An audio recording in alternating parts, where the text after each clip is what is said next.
কার পরিবর্তন কখন হবে, কার কথাই বদলাবে, কখন বদলাবে কেউ জানে না। জানে কে? আল্লাহ। হয়তো তার কাছে এক কথা দিলে লাগছে যে হায় আসলে আমার জীবন এমন ঘৃণ্য জীবন। ফুজাইল ইবনে ইয়াজ রাহমাতুল্লাহ আলাই, রাত্রি গভীরে উনি বড় ডাকাত সর্দার ছিলেন। তো গভীর রাতে উনি ডাকাতি করতে গেছেন। রাশিয়া সামারকান্দের বড় ডাকাত, পৃথিবীর একজন বড় বিখ্যাত ডাকাত সর্দার ছিল তিনি। তো রাত্রিবেলা যখন গভীর রাতে এক বাড়িতে ডাকাতি করতে ঢুকছে আল্লাহর কুদরতে, দরজার সামনে গিয়ে যখন দাঁড়াইছে তখন শুনতেছিল বাড়িওয়ালা ওই সময় আল্লাহর কোরআন পড়তেছে। আমার কাছে আরবি কিতাব আছে, কিতাবে লিখছে আজ-জুহাদু মিআতুন, ওই কিতাব। তো এটা বাংলা অনুবাদ হয়েছে দুনিয়া বিমুখ শতমনীষী, অসাধারণ কিতাব। তো রাহনুমা প্রকাশনী। তাই উনি দরজায় দাঁড়াইয়া শুনতেছে যে বাড়িওয়ালা ভিতর থেকে ওই ঘরের বুড়া মিয়া আল্লাহর কোরআন পড়তেছে। আলাম ইয়ানি লিল্লাযীনা আমানু আন তাখশা কুলুবুহুম লিযিকরিল্লাহ। আল্লাহ বলছেন, আমার মুমিন বান্দা, আমি আল্লাহর শরণ, আমার বন্দিগি, আমার জিকির, আমার ইবাদতের জন্য তোমার মনটা নরম হওয়ার, অন্তরটা নরম হওয়ার সময় আজও কি হয়নি? আজও হয় নাই বান্দা? আর কোনদিন আমাকে সেজদা দিবা না? আর কোনদিন আমার নামাজ পড়বা না? তাহলে আর কোনদিন হালাল খাইবা না? আর কোনদিন নারী পর্দা করবা না তুমি? আল্লাহ যেন ভাবে আম করে বলে, দিনের পর দিন যে ফজরের নামাজ পড়ে না, আল্লাহ যেন তাকে ডাক দিয়ে বলে, বান্দা তাহলে কি আর কোনদিন ফজরের সেজদা দিবা না? প্রতিদিন যে গালিগালাজ করে, আল্লাহ যেন বলে, বান্দা তাহলে কি আর কোনদিন এই গুনাহ ছাড়বা না? এভাবেই বলে যাইবা, এভাবেই আমি আল্লাহকে কষ্ট দিবা। তো এই ডাকাত সর্দার ফুজাইল, উনি তখন এই আয়াত হঠাৎ করে গভীর রাতে ওনার এই কথাইটা, উনি তো বুঝছে অর্থ, ওনার কলিজার মধ্যে গভীর রাতের নিস্তব্ধ, চারিদিকে তো ঠান্ডা নীরব, এই এক আয়াত ওনার কলিজা ছিদ্র করে ফেলছে, দিলে লাগছে।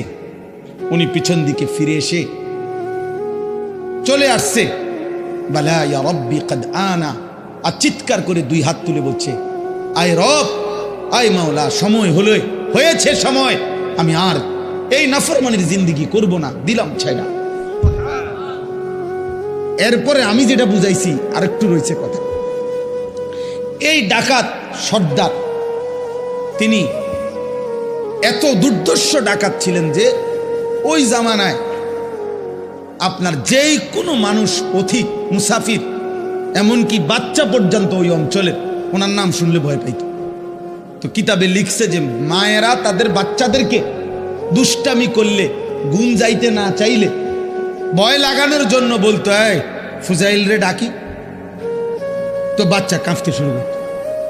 মানে তাইলে বাচ্চা সোজা হয়ে যেত, চুপ হয়ে যেত, এমন ভয় পাইতো তাকে, বাচ্চারা পর্যন্ত ভয় পাইতো তার নাম শুনে। তখন তিনি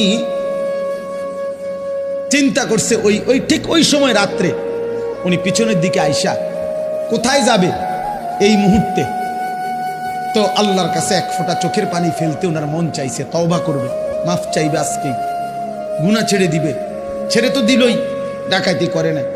তো লিখছে যে পার্শ্ববর্তী একটা খালি ঘর একটু দূরে, এমনি সারা বাড়ি আর কি, এটার মধ্যে মানুষ থাকার কথা না, এইখানে উনি একাকী মনে করে নিয়ত করছে যে এখানে ঢুকে আমি একটু নীরবে চোখের পানি ফেলে আল্লাহর কাছে এই রাতেই তওবা করুন। তো উনি ঢুকছে ওই ঘরে, ঢুইকা দেখে ওইখানে কিছু লোক, যারা তৎকালীন জামানায় মানুষ এক জায়গার থেকে আরেক জায়গায় সফর করার সময় রাত হয়ে যাওয়ার কারণে এইখানে আশ্রয় নিছে কিছু লোক আর কি, ওরা ওইখানে শুয়ে রয়েছে, মুসাফির, পথিক মুসাফির। তো এই মুসাফির যেগুলো শুয়ে রয়েছে, ওরা গভীর রাত, কিন্তু কারো চোখে ঘুম নাই, শুয়ে আছে ঠিক চোখ খোলা। তো তখন উনি ঢুকেই শুনতেছে, ওরা বলতেছে এই সাবধান, ঘুমায়ও না কেউ, ফুজাইল যদি টের পায় তাইলে কিন্তু সব লুণ্ঠন করে ফেলবে, সব ছিন্ন ভিন্ন করে ফেলবে, সব কিছু ছিনিয়ে নেবে। কাজে কেউ ঘুমায়ও না, সতর্ক, কোনোভাবেই রাতটা পার করে এখান থেকে পার হইতে হবে। ফুজাইল কিন্তু যদি টের পায়, এই কথা উনি শুনছে, এর দাঁড়ায় দাঁড়ায় উনি তো সেই ফুজাইল। এই তখন কিতাবে লিখছে উনি এইবার এমন কান্দা কানছে, কাইদা বলছে মাওলা আমি বুঝি এমন নিকৃষ্ট হইলাম যে বাচ্চা পর্যন্ত আমারে ভয় পায়, এমনকি পথিক মুসাফির ভিন দেশি পর্যন্ত আমার নামে কাঁপে। আমি কি পরিমাণ মানুষের কষ্ট দিলাম। তখন উনি নিয়ত করে বলছে আল্লাহ আমি আর এই জমিনেই থাকবো না, এই মাটিতেই আমি এই দেশেই আর থাকবো না। তখন উনি তওবা করে সরাসরি হিজরত করে আল্লাহর ঘর মক্কায় চলে আসছে, আর বাকি হায়াত কাবার পাশেই উনি জীবন কাটিয়েছে।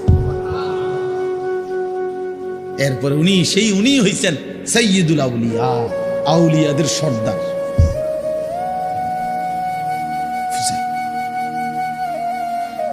তাইলে বললাম আর কি যে কোনো কথা, কোনো এক আচরণ, কোনো এক শব্দ অনেক সময় চেঞ্জ করে ফেলে, জীবন তোলপাড় করে ফেলে, জীবন পরিবর্তন করে ফেলে। আল্লাহ তোমাদেরকেও বদলে দিক। তোমরা যারা কিশোর ছেলে, নওজোয়ান ছেলে, দোস্ত তোমার জীবনের কদর করা উচিত। তোমার কথা কেউ মনে করবে না। তুমি নষ্ট হয়ে গেলে ধীরে ধীরে তোমার জীবন, তোমার চরিত্র, তোমার আখলাক, তোমার লজ্জাস্থান, তোমার শরীর, তোমার কোমর, তোমার